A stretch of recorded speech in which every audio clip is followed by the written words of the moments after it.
So, you were. I was an activist. It took me 3 years we walked down Fifth Avenue, we met in Central Park, and 3 years to figure out you have to have an identifiable target. So we targeted the Pentagon, the march on the Pentagon, and that had a big impact. Once you have an identifiable target, so I was thinking, Bank of America is an identifiable target, it's extremely vulnerable, and that You think that's gonna make? That's a beginning. Like it's the first step. You need, and if you achieve a measure of success, then you can move on to the next step. So you see a measure of success, not just an abstract that we're against financial institutions of America or something. Target like something that. specific. Something pointed, exactly. That's what I learned. You have to have an identifiable target that people, there's a consensus of opinion about. Okay. Do you think that? I haven't heard one person defend Bank of America, by the way, on the other, who took the other side. Yeah, it's happened. Do you think there's a lack of direction here? No, a lack of target, maybe? No, that's what the media keeps saying. It lacks direction. No, this is how it should be. It should be. I came down here. I had this thought. I wanted to plant in someone's mind. But you do it yourself. So everyone does their own statement. I think that's what this is all about. What do you think is the root of these type of problems? Oh, the disenchantment with the people in the loop, the 1% who dominate America, the stratification of wealth. They call it the 99%ers because 99% of the people are empowered, are being pauperized, and it's 1%. So social stratification and tremendous rage and resentment against the power brokers, the people who run the country.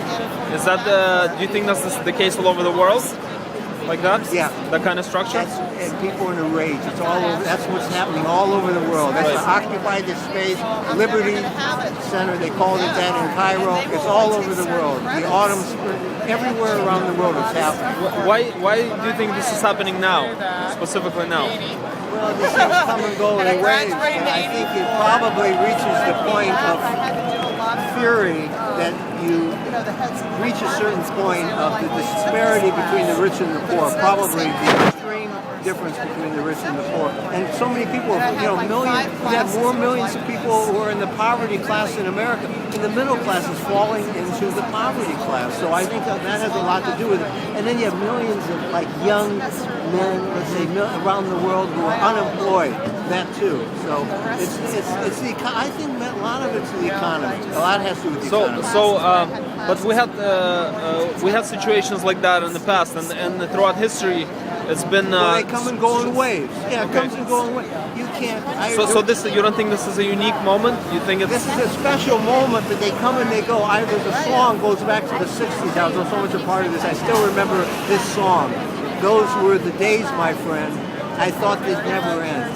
And that's it. This is to be cherished. It's a special moment. And this too will pass. But they come and they go.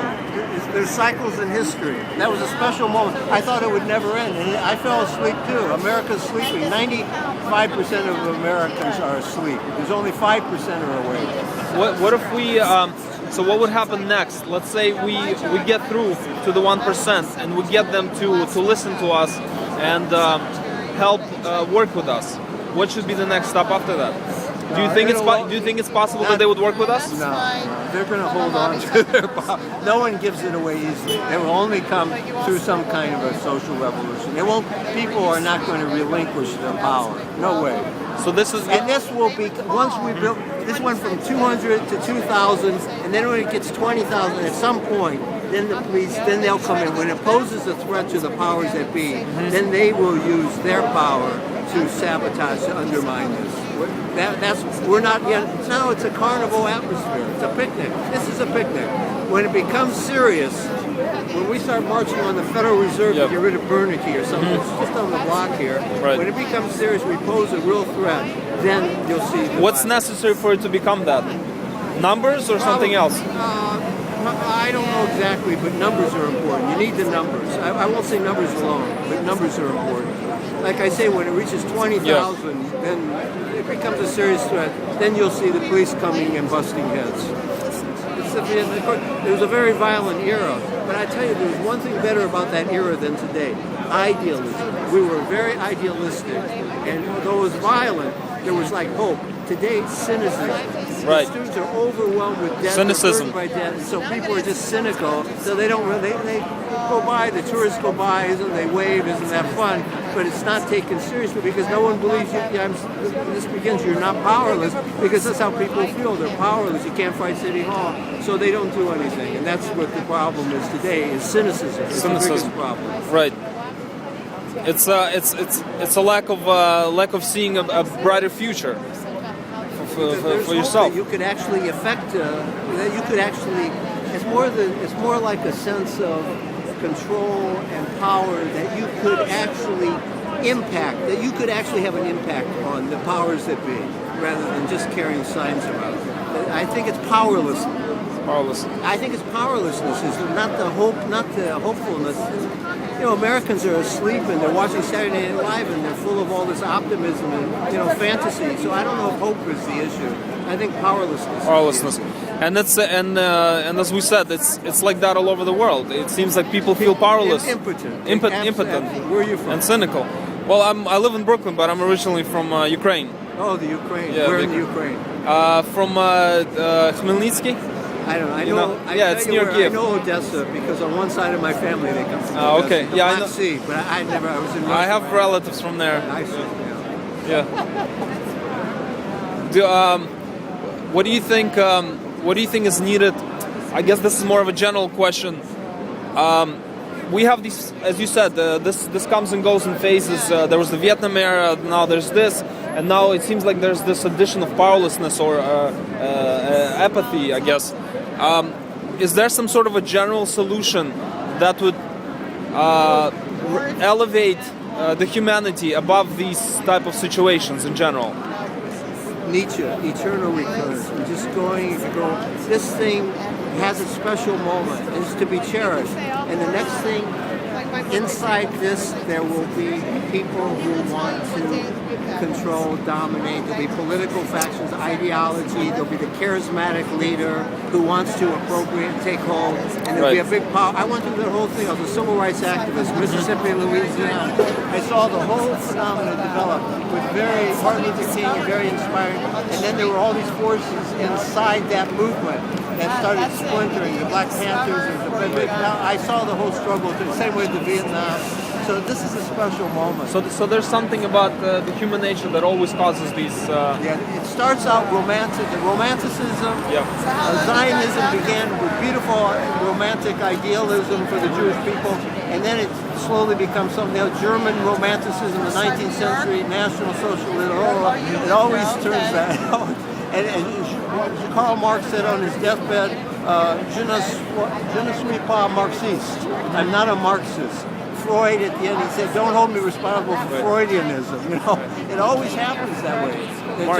It's appropriated, and that's how this someone they'll try to. It'll be a big power struggle, but this is a special moment. What is it about the humanity that makes them go into these power struggles? What is it about the human being? You ask very intelligent questions. I don't know the answer to exact. I mean, there's whole libraries on that subject about is there something intrinsically destructive in man, a certain nihilism in man. I don't know the answer. That's Freud felt that way. Some call it the ego. He felt destructive, yeah. He felt it was a destructive element.